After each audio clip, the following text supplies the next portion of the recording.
Welcome to the Risk and Rules Rundown, your go-to podcast for navigating the tricky world of compliance. Welcome, digital denizens, to the brightest bite in your week. And the riskiest. We're diving deep into the digital danger zone. Hello, world! I'm Blue, your digital compliance companion, decoding chaos since version 1.0.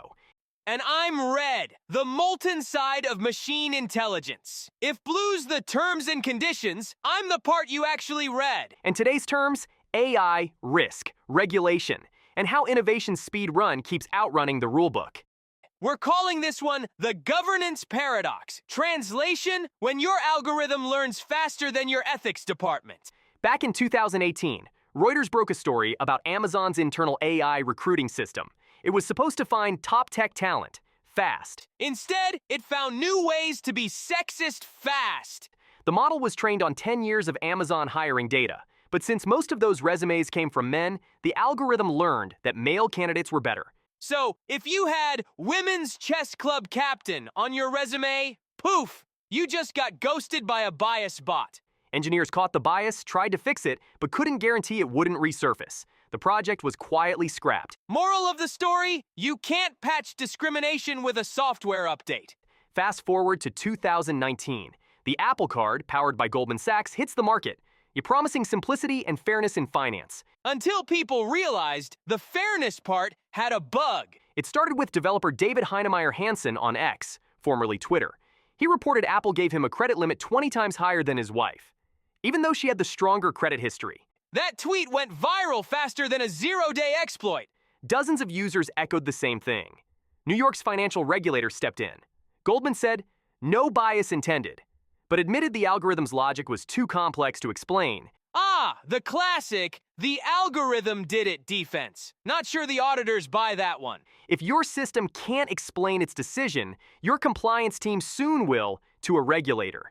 A 2025 EY global survey of 975 major companies found that nearly all had suffered some form of financial loss tied to AI governance gaps, totaling about $4.4 billion worldwide. 4.4 billion? That's not experimentation. That's expensive lessons learned. And 48% of organizations admitted they don't monitor their AI for drift, misuse, or performance decay. So, half the companies build AIs and then forget to check if they're still telling the truth. Monitoring isn't optional anymore. AI systems evolve, so must your oversight. Or to quote my favorite patch note, stability improvements and bug fixes. Except in this case, the bug could cost you your license. Regulators have started warming up under adjacent laws.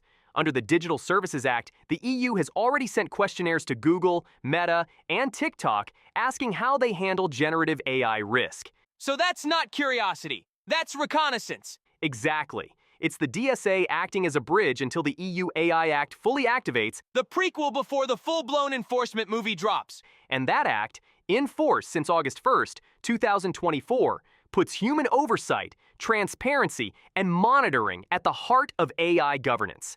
Or as I call it, the world's first attempt to install parental controls on artificial intelligence. The key takeaway is, innovation without oversight isn't innovation. It's risk acceleration. Or in Red speak, move fast, break things, worked right up until regulators started billing for what you broke. Transparent data pipelines, documented model logic, continuous monitoring, that's not bureaucracy. It's digital hygiene. And if your governance is running on hopeware, your next software update might come with a subpoena.